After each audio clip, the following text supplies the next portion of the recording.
लंका कांड छठे दिन का युद्ध। राम रावण युद्ध। गंगा तट पर चल रही राम कथा का 26वां दिन चल रहा है, जिसमें लंका कांड की कथा चल रही है और युद्ध का प्रकरण चल रहा था।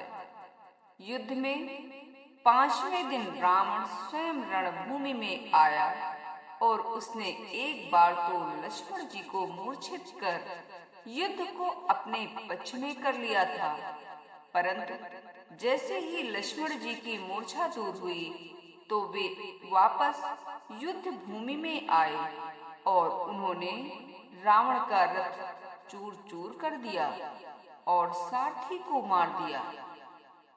रावण भी मूर्छित हो गया, जिसे दूसरे रथ में वापस लंका ले जाया गया। अब आगे की कथा। स्वामी जी जोश के साथ कथा को आगे बढ़ाते हुए कहते हैं कि रावण जब लंका पहुंचा तो उसकी मूर्छा दूर हो गई। अब उसने यज्ञ को करने का फैसला किया, जिसकी भनक गुप्तचरों के माध्यम से विभीषण जी को लग गई। विभीषण जी दौड़कर श्री राम के समक्ष पहुंचे और उनसे निवेदन किया कि रावण के यज्ञ का विध्वंस करना जरूरी है। यदि वह यज्ञ में सफल हो गया तो उसे हराना मुश्किल होगा। प्रातः काल होते ही प्रभु श्री राम ने हनुमान जी, अंगद आदि प्रमुख देवताओं को यज्ञ का विध्वंस करने के लिए भेजा। वे सभी लंका की प्राचीर पर चढ़कर रावण के महल में जा पहुंचे और रावण को खोजने लगे। महल में पहुंचकर उन्होंने वहां के निवासियों को आतंकित कर दिया। शीघ्र ही वे उस स्थान पर पहुंच गए जहां रावण ध्यान और यज्ञ कर रहा था। अंगद आदि देवताओं योद्धाओं ने रावण को अनेक प्रकार से विचलित करने का प्रयास किया, परंतु वह अपने स्थान से नहीं उठा। तब वानर योद्धाओं ने रावण के सगे संबंधियों को प्रताड़ित करना शुरू किया। तब वह क्रोधित होकर उठ खड़ा हुआ और वानरों को मारने लगा। इसी बीच अन्य योद्धाओं ने यज्ञ विध्वंस कर दिया और वहां से लौटकर वापस अपने शिविर में आ गए। स्वामी जी कुछ क्षण रुककर पुनः कथा का प्रारंभ करते हैं। युद्ध के छठे दिन क्रोध में भरा हुआ रावण अपनी बची हुई सेना और योद्धाओं के साथ रणभूमि में आ डटा और उसने आते ही वानर सेना पर भयंकर आक्रमण कर दिया। उसके क्रोध और आक्रमण को देखकर देवता भी चिंतित हो उठे। कैसे इस राक्षस से मुक्ति मिलेगी? उन्होंने प्रभु श्री राम से स्तुति की, प्रभु अब आप ही इसे अधिक ना खिलाइए, अब इसका अंत कीजिए और जानकी जी के दुखों को भी दूर कीजिए। प्रभु श्री राम मुस्कुराकर खड़े हुए, कमर में फेंटा और तरकस कस लिया, हाथों में सारंग धनुष ले लिया और रणभूमि की ओर चल पड़े। प्रभु श्री राम की शोभा को वर्णित करते हुए तुलसीदास जी ने बड़े ही सुंदर छंद की रचना की है। सारंग कर सुंदर निसंग, शिली मुखा कर कटि कस्यो, भुज दंड पीन मनोहरायत, उर्धरा सुर पद लस्यो। कह दास तुलसी जबहि प्रभु, सर चाप कर फेरन लगे, ब्रह्मांड दिग्गज कमठ अहिमहि, सिंधु भूधर डगमगे। रणभूमि में पहुंचकर श्री राम ने रावण के आक्रमण से जब अपनी सेना को विचलित होते हुए देखा तो उन्होंने राक्षस सेना पर बाणों की झड़ी लगा दी, जिससे राक्षस सेना में भगदड़ मच गई और उसका नाश होने लगा। उधर देवताओं ने भी जब प्रभु श्री राम को बिना रथ के युद्ध करते देखा तो देवराज इंद्र ने अपना रथ सारथी मातली के साथ भेज दिया, जिस पर चढ़कर प्रभु श्री राम ने राक्षसों और उनके योद्धाओं को चारों ओर से अपने बाणों से हताहत किया। रावण ने अपनी सेना को नष्ट होते हुए देखा तो उसने माया रची, जिसमें वानर योद्धाओं को राक्षस सेना में अनेक राम और लक्ष्मण दिखाई देने लगे, जिससे वे डर गए। केवल प्रभु राम ही इस माया को जान रहे थे।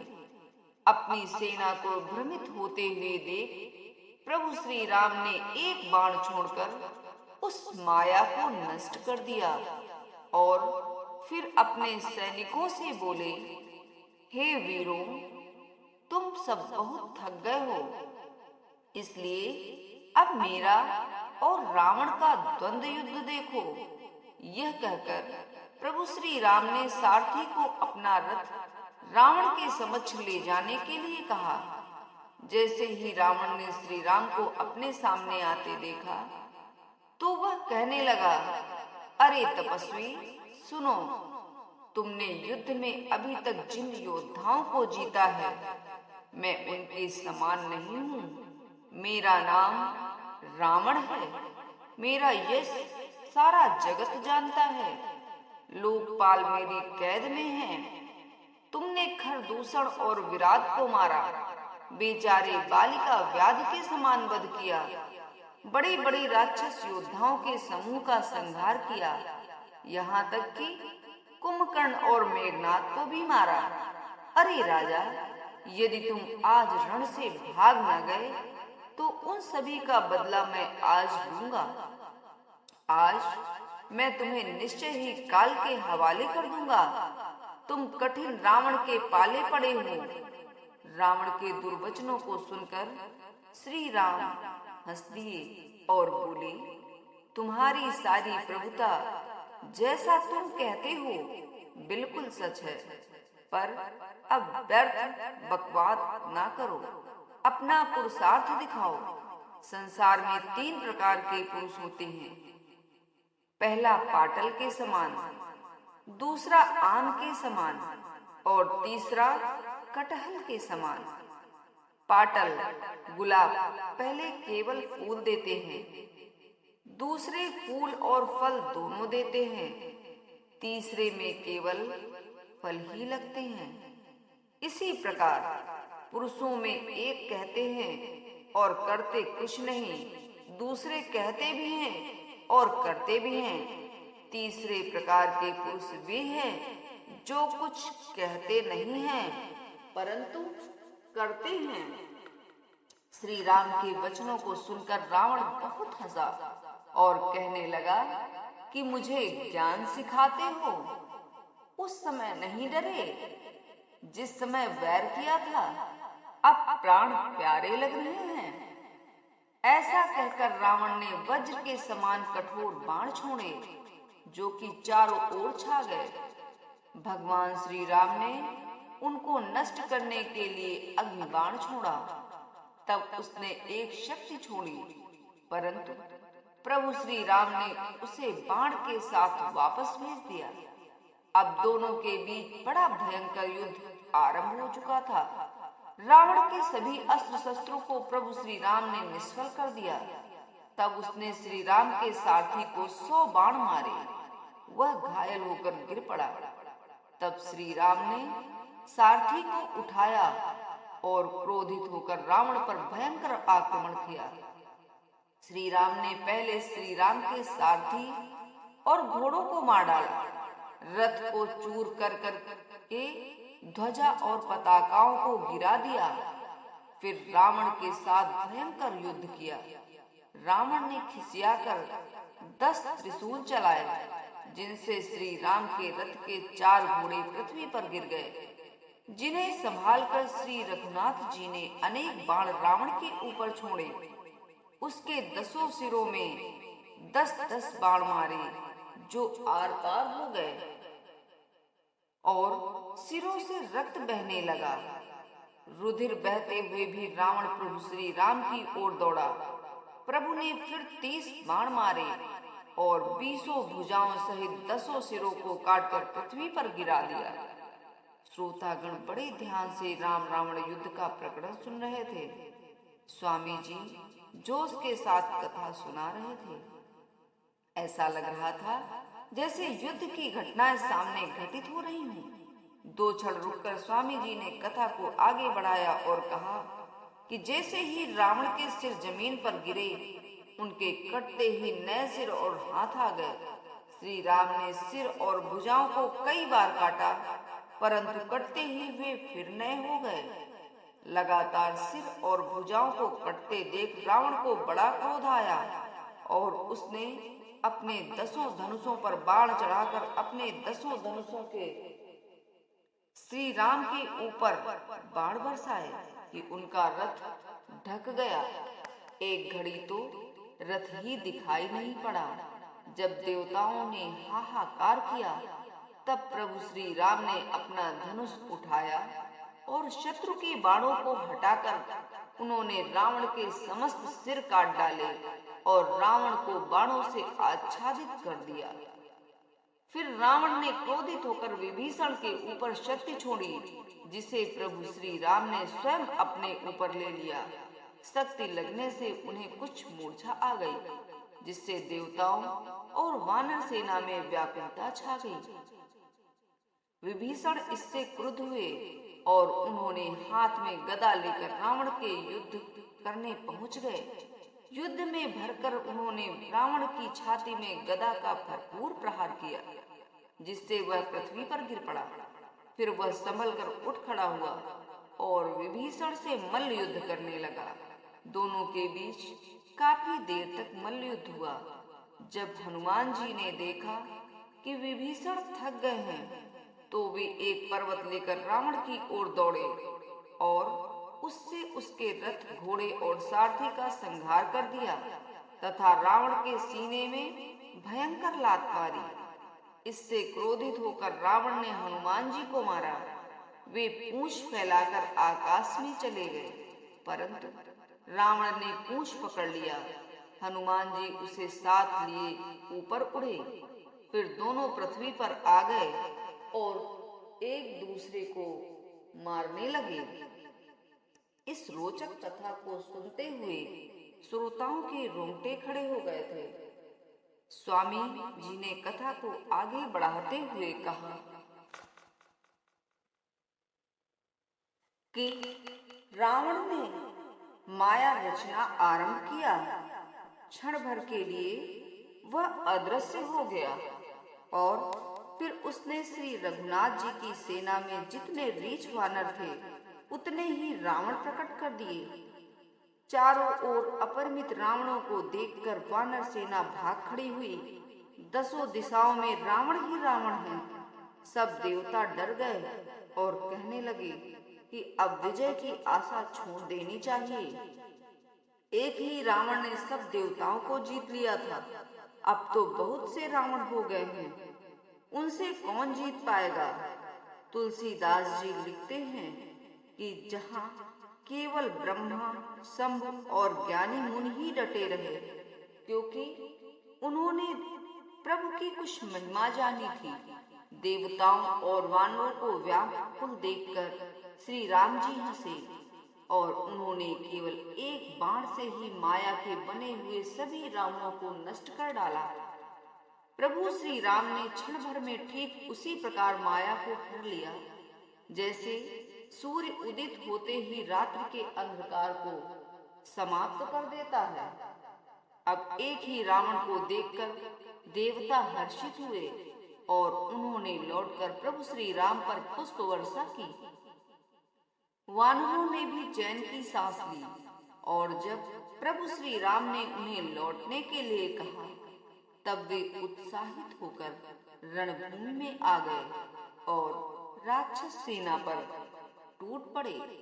रावण ने जब यह देखा कि देवतागण श्री राम की स्तुति कर रहे हैं, उन पर पुष्प वर्षा कर रहे हैं, तो वह क्रोधित हुआ और वह उन्हें मारने के लिए दौड़ा। देवता हाहाकार करके भागने लगे। देवताओं को व्याकुल देखकर अंगद जी रावण से जा भिड़े और उन्होंने रावण का पैर पकड़कर उसे पृथ्वी पर गिरा दिया। उसे गिराकर अंगद जी प्रभु श्री राम के पास लौट आए। रावण संभल कर उठा और क्रोध में आकर उसने अपने 10 धनुषों से बाणों की वर्षा की, जिससे वानर सेना में त्राही त्राही मच गई।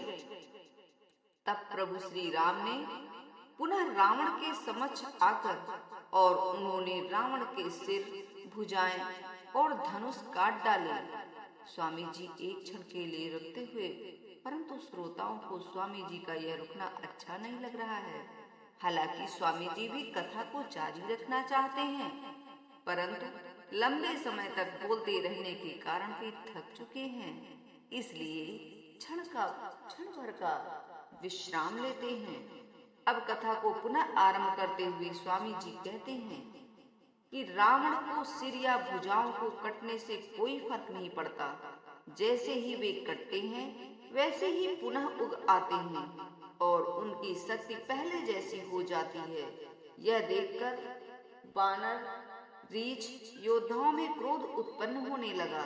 वे भी वृक्ष और पर्वत लेकर उस पर प्रहार करते हैं, परंतु रावण उन पर प्रहारों का कोई असर नहीं होता, वरन वह उन पर पर्वतों और वृक्षों को पकड़कर वानर सेना पर ही मारता है। हनुमान जी, अंगद आदि सभी योद्धा रावण से युद्ध करके घायल हो चुके हैं। कई मूर्छित हो गए हैं तो कई लहूलुहान हो गए हैं। वानर वीरों की यह हालत देखकर जामवंत जी रावण की ओर दौड़े और उन्होंने क्रोध से भरकर रावण की छाती में लात मारी, जिससे रावण व्याकुल होकर रथ में गिर पड़ा। उसे मूर्छित देखकर जामवंत जी प्रभु के पास लौट आए। रात्रि का प्रथम प्रहर आरंभ हो चुका था। रावण का सारथी उसे रथ में डालकर जगाने का प्रयास करने लगा। इस तरह छठे दिन का युद्ध समाप्त हुआ। स्वामी जी ने रामधुन आरंभ कर दी और रामायण जी की आरती के साथ 26वें दिन की कथा का समापन किया। इसके साथ ही श्रोतागण युद्ध की घटनाओं की चर्चा करते हुए वापस अपने घर लौटने लगे। सबके मन में यही उत्सुकता थी कि कल किस प्रकार रावण का वध होगा। प्रभु श्री राम रावण को क्यों इतना समय दे रहे हैं? क्यों उसका वध नहीं कर देते? जो श्री राम की कथा से भली भांति परिचित हैं, वे उन्हें समझाते हुए कह रहे हैं कि प्रभु श्री राम मनुष्य लीला में हैं। वे मनुष्य रहकर भी रावण का वध कर सकते हैं, क्योंकि रावण को वरदान प्राप्त है कि वह किसी दैवीय शक्ति से नहीं मर सकता। न उसे कोई राक्षस मार सकता है, न उसे यक्ष, किन्नर आदि मार सकते हैं। वह केवल मनुष्य और राक्षस, रीछ, वानरों के द्वारा ही मारा जाएगा। यही कारण है कि विष्णु के श्री राम अवतार में उन्होंने पूरी तरह मनुष्य के रूप में ही राक्षसों का अंत किया था। कहीं भी उन्होंने अपने मुख्य आयुध चक्र का उपयोग नहीं किया और न ही गरुड़ की सेवा ली। वे अपने इस अवतार में मनुष्य बनकर ही रहे। समस्त राक्षसों का अंत उन्होंने मनुष्य बनकर ही किया। यहाँ तक कि वनवास के दौरान पैदल चलकर जंगल जंगल की खाक छानी, वानरों और रीछों से मिला की और उनकी एक बड़ी सेना निर्मित करते हुए समुद्र पर सेतु बनाकर सीता जी को लाने के लिए लंका पहुँचे। मनुष्य के रूप में ही रावण से युद्ध कर रहे हैं। जय श्री राम।